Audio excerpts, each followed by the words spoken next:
বেইজিংয়ে প্রধানমন্ত্রী তারেক রহমানকে লাল গালিচা সংবর্ধনা। কাল লি কিয়াং পরশু শি জিনপিং এর সঙ্গে বৈঠক। ঢাকার এই এজেন্ডা শতভাগ ইতিবাচক বলছেন বিশেষজ্ঞরা। সম্পর্ক যদি আমরা আরো গভীরতর করতে পারি, এটা বাংলাদেশের জন্য এটা ইতিবাচক হবে। 18 আইন কর্মকর্তার পদত্যাগ স্টান্টবাজি বলছেন বিএনপিপন্থী আইনজীবীরা। দলীয়করণ না করার পরামর্শ। ওনাদের পদত্যাগের মাধ্যমে প্রমাণিত হলো এই সাংবিধানিক পদগুলো দলীয়। ডেঙ্গু মোকাবেলায় তদারকির ভরসায় না থেকে সচেতন হওয়ার আহ্বান। রাজধানীতে টাস্কফোর্সের অভিযান, জরিমানা। ক্যাশলেস লেনদেনে এক প্ল্যাটফর্মে আসছে ব্যাংক ও মোবাইল সেবাদাতারা। বাধ্যতামূলক হবে বাংলা কিউআর। ভালো লাগতেছে যে আসলে আমরা ক্যাশলেসের দিকে যাচ্ছি আস্তে আস্তে। একটা কিউআর কোডে হইলে আই থট লাইক ওটা সবার জন্য খুব সুইটেবল হবে। এক বা একাধিক এমএফএস এর কিওয়ার্ড তাদের কাছে ছিল, সেগুলো একটি মাত্র কিওয়ার্ড দ্বারা রিপ্লেস হয়ে যাবে। কমছে তিস্তার পানি, জলমগ্ন নির্মাঞ্চল ফসলি জমি। ভাটি এলাকায় তীব্র স্রোত, নদী তীরে ভাঙন, আতঙ্কে মানুষ। বাদাম ক্ষতি হয়েছে, আর এই যে বিছন যেটা মানে ধান কাটবো ওই বিছনটা আমার নষ্ট হয়ে গেছে। এই যে তিস্তে আমার মতন আজও আসবে। দাবদাহে বিপর্যস্ত ইউরোপের জনজীবন। তাপমাত্রা ছাড়িয়েছে 40 ডিগ্রি। প্রায় অর্ধশত প্রাণহানি, রেড অ্যালার্ট জারি। দর্শক, স্বাগত নিউজ 24 সংবাদে। পুরো সংবাদে আপনাদের সাথে আছি আমরা দুজন।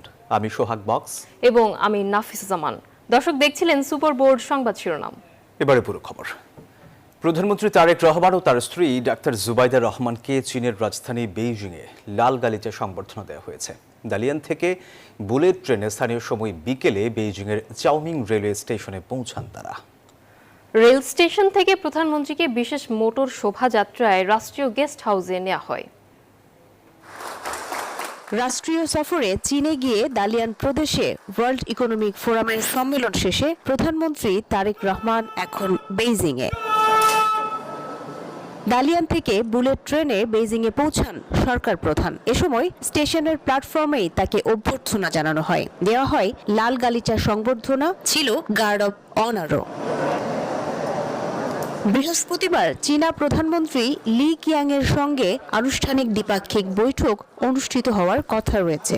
এছাড়া দেশটির বিভিন্ন মন্ত্রণালয়ের মন্ত্রী, নীতি নির্ধারকদের সঙ্গেও আলাদা কর্মসূচি রয়েছে প্রধানমন্ত্রীর। শুক্রবার চীনা প্রেসিডেন্ট শি জিনপিং এর সঙ্গেও দ্বিপাক্ষিক বৈঠকের সূচি রয়েছে বাংলাদেশের প্রধানমন্ত্রীর। রাষ্ট্রীয় কর্মসূচি শেষে ওই দিনই ঢাকার উদ্দেশ্যে যাত্রা করার কথা সরকার প্রধানের।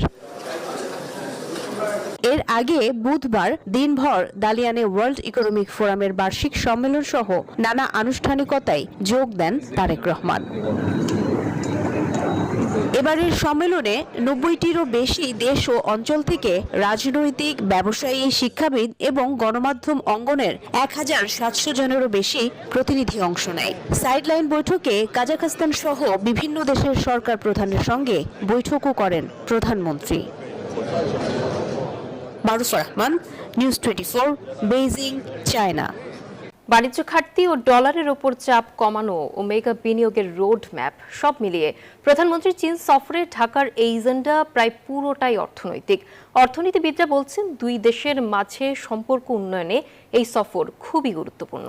তবে দেশটির সঙ্গে হতে যাওয়া চুক্তি আর সমঝোতাগুলোর যথাযথ এবং সময় মতো বাস্তবায়নই বড় চ্যালেঞ্জ বলে মনে করেন তারা। ফারজানার রিপোর্ট। অবকাঠামো ও শিল্পায়নের চাকা সচল রাখতে চীন থেকে $6 বিলিয়ন অর্থায়ন চূড়ান্ত করাই হবে প্রধানমন্ত্রীর বেইজিং সফরের ঢাকার বড় প্রাপ্তি। এলডিসি থেকে উত্তরণের আগ মুহূর্তে চীনের বাজারে দেশীয় পণ্যের রপ্তানি বাড়াতে মুক্ত বাণিজ্য চুক্তি বা এফটিএ সই এবং কারেন্সি সোয়াপের মতো বড় বাণিজ্যিক অগ্রগতি হতে পারে এই সফরে, যা দুই দেশের সম্পর্কে নতুন মাত্রা যোগ করবে। ব্যবসায়ীরা বলছেন চীনের দেয়া শুল্ক সুবিধা কাজে লাগিয়ে সে দেশে রপ্তানি বাড়াতে বাংলাদেশকে কৌশলগত পদক্ষেপ নিতে হবে। সেই সাথে দেশটিতে বাংলাদেশি পণ্যের ব্র্যান্ডিং এর দিকেও জোর দিতে হবে। আমাকে ওখানে মার্কেটিং করতে হবে। হ্যাঁ, মার্কেটিং করার জন্য বাংলাদেশের জন্য 30টা আউটলেট দেওয়ার জন্য 6 মাস পর্যন্ত আমরা এটা কাস্টমারদের সঙ্গে সরাসরি যোগাযোগ করব। বাংলাদেশের পক্ষ থেকে চীনের ব্যবসায়ীদের জন্য বেশ কিছু উপহার নিয়ে গেছেন প্রধানমন্ত্রী। এর মধ্যে চট্টগ্রামের আনোয়ারায় 800 একর জমির ওপর Chinese economic and industrial zone স্থাপনের প্রস্তাব অন্যতম। বিশেষজ্ঞদের মতে সফরটি গুরুত্বপূর্ণ হলেও চুক্তি স্বাক্ষর এবং ঋণ গ্রহণের ক্ষেত্রে দেয়া শর্ত এবং সুদের হার যেন বাংলাদেশের অনুকূলে হয় সেদিকে খেয়াল রাখতে হবে বাংলাদেশকে। যে ঋণ আমরা নেব এটা যদি সহজ শর্তে আমরা নিতে পারি, দীর্ঘ মেয়াদী ঋণ যদি হয়, সুদটা যদি আমাদের অনুকূলে হয়, সুদের হার, সো এই বিষয়গুলোও কিন্তু আমাদের বিবেচনায় নিতে হবে। প্রস্তাবিত বাজেটে ইলেকট্রনিক যান ও সোলার পণ্য আমদানিতে শুল্ক হ্রাস করেছে সরকার। বিশেষজ্ঞরা বলছেন চীনের প্রযুক্তি কাজে লাগিয়ে দেশের গাড়ি নির্মাণ শিল্প ও সোলার প্যানেল প্রযুক্তির যৌথ বিনিয়োগ দেশের টেকসই শিল্পায়নের চিত্র বদলে দিতে পারে। চুক্তি স্বাক্ষর করি এবং সেই সব বিনিয়োগ যদি চীনের বাংলাদেশে হয়, তাহলে জ্বালানি যেটা নাকি আমাদের একটা বড় ধরনের প্রতিবন্ধকতা হিসেবে কাজ করে, সেদিকটাতেও এটার একটা ভূমিকা থাকবে। সব মিলিয়ে প্রধানমন্ত্রীর এই চীন সফর সরকারের স্মার্ট ইকোনমি বিনির্মাণের পথে সবচেয়ে বড় গেম চেঞ্জার হতে পারে বলছেন বিশেষজ্ঞরা। Farzana Riya, news 24, Dhaka. Attorney general কার্যালয়ের 18 আইন কর্মকর্তার পদত্যাগকে রাজনৈতিক স্টান্টবাজি বলছেন বিএনপিপন্থী আইনজীবীরা। তাদের অভিযোগ, জামায়াতপন্থী আইনজীবীদের একযোগে পদত্যাগ রাজনৈতিক উদ্দেশ্য প্রণোদিত। তবে এমন অভিযোগ অস্বীকার করেছেন পদত্যাগকারী আইন কর্মকর্তারা। আর রাষ্ট্রের আইন কর্মকর্তার পদ দলীয়করণ না করার পরামর্শ দিয়েছেন আইনবিদরা। রাশেদ রায়হানের রিপোর্ট। সুপ্রিম কোর্টের অ্যাটর্নি জেনারেল কার্যালয়ের 7 ডেপুটি অ্যাটর্নি জেনারেল ও 11 সহকারী অ্যাটর্নি জেনারেল পদত্যাগের একদিন পর প্রতিক্রিয়া জানান বিএনপিপন্থী আইনজীবীরা। তারা বলছেন, জামায়াতপন্থী আইনজীবীদের একযোগে পদত্যাগ রাজনৈতিক স্ট্যান্ডবাজি। এর মাধ্যমে তারা রাজনৈতিক অবস্থানের বহিঃপ্রকাশ ঘটিয়েছেন। পদত্যাগের কারণ হিসেবে যে রাজনৈতিক বক্তব্য দেওয়া হয়েছে তা উদ্দেশ্য প্রণোদিত। এই সরকারের অধীনে আইন কর্মকর্তা হিসেবে 4 মাস কাজ করেছে, বেতন নিয়েছে, সুযোগ সুবিধা নিয়েছে, পদ পদবি ব্যবহার করেছে। করার পরে গতকাল ওনারা 4 মাস পরে ওনাদের মনে হলো যে এখন তো আসলে পদত্যাগ করা দরকার অথবা রিমুভ হবেন। তো এই জন্য ওনারা রাজনৈতিক কিছু বিষয় নিয়ে এসেছে, যেটা খুবই অনাকাঙ্ক্ষিত। আমার কথা হচ্ছে ওনাদের এই বক্তব্যটা টোটালি পলিটিক্যাল স্ট্যান্ডবাজি, রাজনৈতিকভাবে প্রভাবিত। তবে পদত্যাগকারীদের দাবি, বিচার বিভাগের স্বাধীন সচিবালয় প্রতিষ্ঠায় সরকারের অনাগ্রহ এবং বিচারিক স্বাধীনতা সম্পর্কিত কিছু অবস্থানের সঙ্গে মৌলিক মত পার্থক্যের কারণেই তারা এমন সিদ্ধান্ত নিয়েছেন। একটা কমিশনের মাধ্যমে জুডিশিয়ারিতে জাজেস appointment of the Bangladesh supreme court একটা অর্ডিন্যান্স করা হয়েছিল, সেটা ওনারা বাতিল করেছে। তো আমরা তো কোয়ালিটি সম্পন্ন বিচার অঙ্গন চাই। সরকার যেহেতু এটাতে একমত না, তাই আমরা এটার বিরুদ্ধে পদত্যাগ করেছি। আমরা কিন্তু সরকারের আইনজীবী, আমরা রাষ্ট্রের আইনজীবী। আমরা চেষ্টা করেছি যে সরকারকে বলার জন্য যে এই রায়গুলো, এই যেগুলা জনগণ ভোট দিয়েছে সেটা কেন বাস্তবায়ন হচ্ছে না, এগুলা বাস্তবায়ন না হওয়াতেই সেই কারণ দেখিয়ে আমরা পদত্যাগ করেছি। সরকারকে বিঘ্নিত করা আমাদের উদ্দেশ্য না, আমরা চাচ্ছি আইনের শাসন প্রতিষ্ঠিত হোক। তবে আইনবিদরা বলছেন, একযোগে পদত্যাগের মাধ্যমে প্রমাণিত হলো সাংবিধানিক ওই পদগুলো আসলে দলীয় পদ। ওনাদের পদত্যাগের মাধ্যমে প্রমাণিত হলো এই সাংবিধানিক পদগুলো দলীয়। এটি যে অনেক বছর যাবৎ হয়ে আসছে, এখনও চলছে। ওনারা সবাই জামাতের সমর্থক। ওনাদের দলীয় সিদ্ধান্তে পদত্যাগ হতে পারে, অথবা ওনাদেরকে রাখবে না, নিকট ভবিষ্যতে ওনারা পদচ্যুত হতে পারেন, যার কারণে পদত্যাগ করতে পারেন। তবে আমি খুশি হতাম এই কয় মাসে ওনারা রাষ্ট্রের জন্য কি করেছেন, এই পদে বসে যদি সেই ফিরিস্তি দিতেন এবং রিজনটা যেটা দেখিয়েছেন সেই রিজনে যদি 4 মাস আগে পদত্যাগ করতেন। সংশ্লিষ্টদের প্রত্যাশা, অ্যাটর্নি জেনারেলের অফিসে দলীয়করণ থাকবে না। আইন কর্মকর্তারা রাষ্ট্রের প্রয়োজনে সব ধরনের সহযোগিতা করবেন। রাশেদ রায়হান, নিউজ 24, ঢাকা। শুধু প্রশাসনের তদারকির ভরসায় না থেকে ডেঙ্গুর বিষয়ে নাগরিকদের সচেতন থাকার আহ্বান জানিয়েছেন স্থানীয় সরকার প্রতিমন্ত্রী মীর শাহে আলম। রাজধানী সহ সারা দেশে বাড়তে থাকা ডেঙ্গুর ঝুঁকি মোকাবিলায় বুধবার সকালে টাস্কফোর্সের অভিযান শেষেই কথা বলেন তিনি। এদিকে গুলশানের 6টি ভবনে অভিযান চালিয়ে 3টিতে এডিস মশার লার্ভা পাওয়া যায়, আর এজন্য সংশ্লিষ্টদের জরিমানা করা হয়। বাসায় থাকা একটি প্লেটের পানিতে এডিস মশার লার্ভা, এই চিত্র রাজধানীর গুলশানের অভিজাত এলাকার একটি বাসভবনের। স্থানীয় সরকার প্রতিমন্ত্রী মীর শাহে আলমের নেতৃত্বে ডেঙ্গু সহ মশাবাহিত অন্যান্য রোগ ঠেকাতে গঠিত টাস্কফোর্সের প্রথম অভিযানে গুলশানের 6টি বাসভবনের মধ্যে 3টিতে মিলল এডিসের লার্ভা। দণ্ডবিধি 1860-এর 269 ধারা অনুযায়ী জরিমানা করেছি 50,000 টাকা এবং কয়েকটি বাড়ির মালিককেও আমরা জরিমানা করেছি। 6টা বাড়ির মধ্যে আমরা 3টা বাড়িতে লার্ভা পেয়েছি এবং এটাই হচ্ছে নগরের অন্যান্য এলাকার চিত্র। আপনার 50%-এর অধিক বাড়িতে আমরা লার্ভাটা পাবো। এই লার্ভাটা যদি আমাদের যারা নাগরিকগণ আছেন তারা যদি নিজেরা যদি উদ্যোগী হয়ে যদি পরিষ্কার পরিচ্ছন্ন না রাখে, এগুলো যদি শুকনা না রাখে, তাহলে এই এডিস মশা দূরকরণ শুধুমাত্র সিটি কর্পোরেশনের পক্ষে দূর হয়ে যাবে। শুধু প্রশাসনের তদারকি আর জরিমানার মাধ্যমে ডেঙ্গুর মতো প্রাণঘাতী রোগ থেকে নিস্তার পাওয়া সম্ভব না জানিয়ে নিজ নিজ বাসা, ছাদ ও আশপাশের এলাকা পরিষ্কার পরিচ্ছন্ন রাখতে নগরবাসীর প্রতি আহ্বান জানান প্রতিমন্ত্রী। অ্যাডিস মশার উৎসস্থলগুলি, সোর্সগুলি দূরীকরণের জন্য যে কার্যক্রম, এটা আমরা অব্যাহত রাখবো। তবে আপনাদের মাধ্যমে আমি নগরবাসীকে আবারও বিনীত অনুরোধ করি, আপনারা আপনাদের নিজের জীবনের ঝুঁকি না নিয়ে নিরাপত্তার জন্য আপনারা একটু আপনাদের বেলকুনি, টপ, ছাদ, নিচের অংশগুলো পরিষ্কার পরিচ্ছন্ন রাখবেন। স্বাস্থ্য অধিদপ্তরের তথ্য বলছে, চলতি মৌসুমে ডেঙ্গুতে আক্রান্ত হয়ে ইতোমধ্যে হাসপাতালে ভর্তি রোগীর সংখ্যা ছাড়িয়েছে 5,000, প্রাণ হারিয়েছেন অন্তত 12 জন। আল মোহাইমেদুল খান, নিউজ 24, ঢাকা। বাজেট বরাদ্দ নিয়ে সন্তুষ্ট থাকা না থাকার ইস্যুতে সংসদে উত্তপ্ত বিতর্কে জড়িয়েছেন সরকারি ও বিরোধী দলের সদস্যরা। বিরোধী দল একজন আলেমের বক্তব্যকে রাজনৈতিকভাবে ব্যবহার করছে বলে অভিযোগ করেন স্বরাষ্ট্রমন্ত্রী এবং চিফ হুইপ, আর সংসদে ধর্ম নিয়ে বিতর্ক না করার পরামর্শ দেন স্পিকার।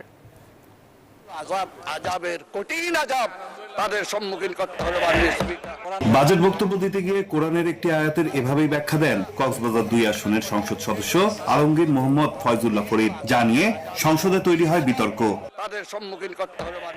বিরোধী দলের সাংসদরা অভিযোগ করেন, ক্ষমতাসীন দলের সাংসদ কোরআনের একটি আয়াতের ভুল ব্যাখ্যা দিয়েছেন এবং সেটিকে বাজেট আলোচনার সঙ্গে যুক্ত করেছেন। কোরআন হাদিসের আয়াত এবং যেই রাসূল ইসলামের বাণীগুলো আছে, এগুলো তো আসলে ঠাট্টা বিদ্রুপের বিষয় না। এটা নিয়ে যদি ঠাট্টা বিদ্রুপ করা হয় তাহলে আসলে খুবই দুঃখজনক। বাজেটটা খুব ভালো হয়েছে, অতএব বিরোধী দলকে বাজেটের প্রশংসা করতে হবে। এইটা যদি প্রশংসা না করে তারপর আজাব আসবে, এই দিকে নিয়ে গেছিল উনি। এই কথাটা মোটেও সঠিক না।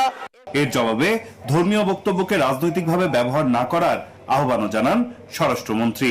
একই আহ্বান হুইপেরও। যেটা উনি বলেছেন সেটা প্রাসঙ্গক্রমে বলেছে, আমরা যদি আল্লাহর নেয়ামতের শুকরিয়া আদায় করি, আল্লাহ আমাদেরকে আরো বাড়িয়ে দেয়। যদি শুকরিয়া আদায় না করি, আল্লাহ আজাব বাড়িয়ে দিতে পারেন। এখন এটা পলিটিক্যালি কেন বক্তব্য হবে?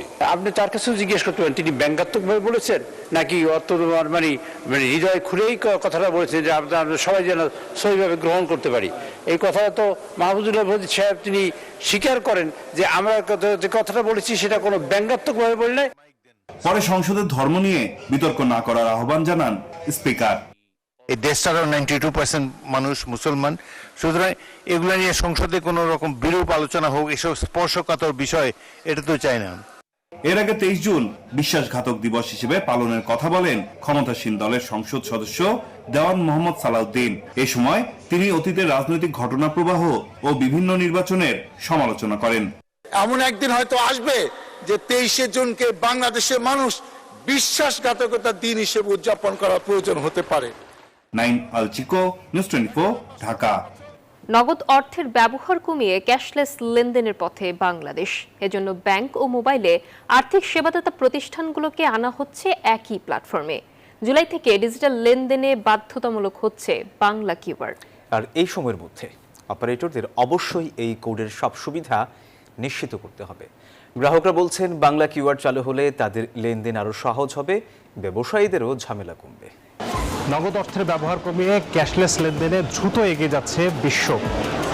নরওয়ে, দক্ষিণ কোরিয়া কিংবা চীনের মতো দেশ নগদ অর্থের লেনদেনের পরিমাণ 10% নিচে নামিয়ে এনেছে, যেখানে অনেকটা পিছিয়ে বাংলাদেশ। কেন্দ্রীয় ব্যাংকের হিসেব বলছে বাংলাদেশে যত লেনদেন হয় তার 67% এখনও নগদ টাকা নির্ভর, যেখান থেকে দ্রুতই বেরিয়ে আসতে চায় বাংলাদেশ ব্যাংক।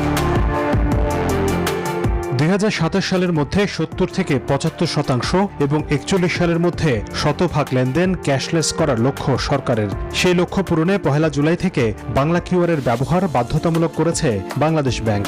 এর ফলে একটি কিউআর বা কুইক রেসপন্স কোড ব্যবহার করে সব ব্যাংক ও এমএফএস গ্রাহকরা সহজে পেমেন্ট করতে পারবেন। আমার একটি ব্যাংকের অ্যাপ, এই ব্যাংকের অ্যাপ দিয়ে আমি আসলে এই বাংলা কিউআর কোডে স্ক্যান করার সাথে সাথেই কিন্তু আমার এটা চলে এসছে যে আমার পেমেন্টটা কিন্তু হয়ে গেছে।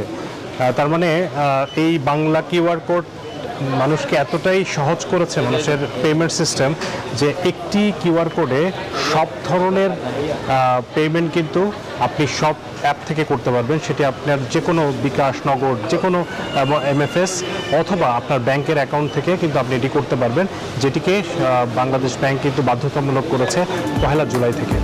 বর্তমানে প্রতিটি ব্যাংক ও এমএফএস প্রতিষ্ঠান আলাদা এজেন্ট নেটওয়ার্ক ব্যবহার করায় গ্রাহকদের নির্দিষ্ট সেবা পেতে আলাদা এজেন্টের উপর নির্ভর করতে হয়।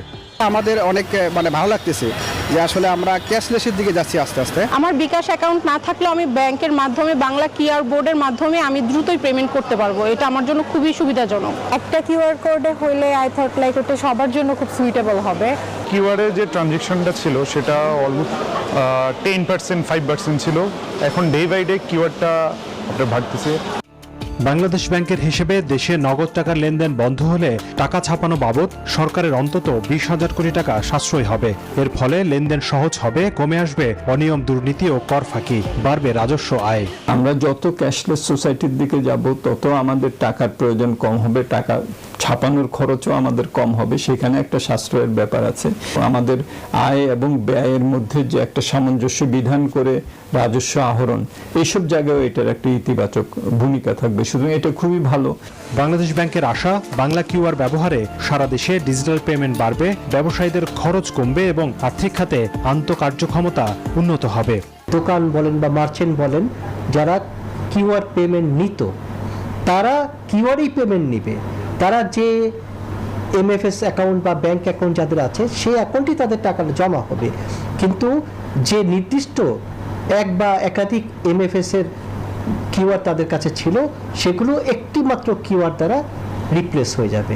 তবে বাংলা কিউআর সম্পর্কে মানুষের মাঝে এখনও সেভাবে সচেতনতা গড়ে ওঠেনি, তাই এর কার্যকর ব্যবহার নিশ্চিত করতে 25 জুন বাংলাদেশ ব্যাংক প্রাঙ্গণে দিনব্যাপী বিশেষ ক্যাম্পেইনের আয়োজন করা হয়েছে। হোসাইন শাহাদাত, নিউজ 24, ঢাকা।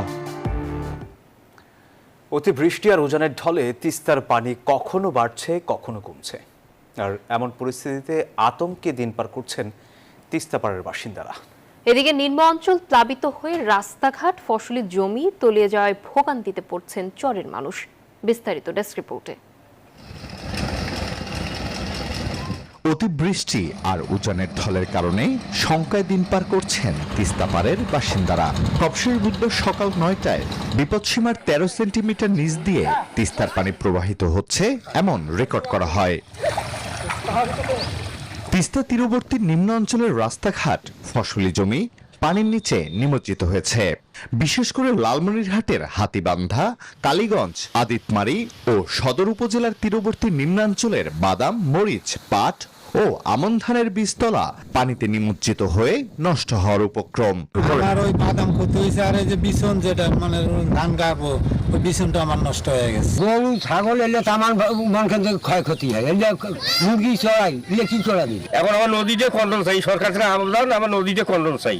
যদিও নদীর পানি বিপদসীমার নিচে নেমে আসায় কিছুটা স্বস্তি ফিরেছে নদীপাড়ের মানুষের মাঝে। এদিকে রংপুরের কাউনিয়া ব্রিজ পয়েন্টে তিস্তার পানি বিপদসীমার 26 সেন্টিমিটার নিচে রয়েছে। এদিকে বিভিন্ন স্থানে নদী ভাঙন দেখা দেয় আতঙ্কে স্থানীয়রা। আবারও পানি মনে হয় রাতারাতি ভরপুর হয়ে যাবে, কিন্তু আমরা এই জলাশয় ছাড়া কিন্তু শুকনো মৌসুম পাই না, কোনো আবাদ সুবাদ নাই। এই যে তিস্তে আমার মতন আজরাইল, কারণ কি পানি বাড়া খাড়া আমাকে এই ব্যাপার ক্ষয় ক্ষতি ওই তিস্তে আমার সর্বসাধারণ আছে। পানি উন্নয়ন বোর্ড বলছে আগামী 24 ঘন্টায় তিস্তার পানি আরো কমতে পারে। পানি উন্নয়ন বোর্ড সার্বক্ষণিক মনিটরে রেখেছি, কোথাও কোনো ভাঙন বা ক্ষয়ক্ষতি দেখা দিলে আমরা জরুরি ভিত্তিতে জিওব্যাগ বালি ভর্তি করে ভাঙন প্রশমন করার চেষ্টা করব। মঙ্গলবার বিকেলে তিস্তা ব্যারাজ পয়েন্টে বিপদসীমার 1 সেন্টিমিটার উপর দিয়ে প্রবাহিত হচ্ছিল। ওই সময় পানি বেড়ে নিম্নাঞ্চল প্লাবিত হয়। Desk report, news 24। আর এই ছিল নিউজ 24 সংবাদে। এতক্ষণ সাথে থাকার জন্য ধন্যবাদ সবাইকে।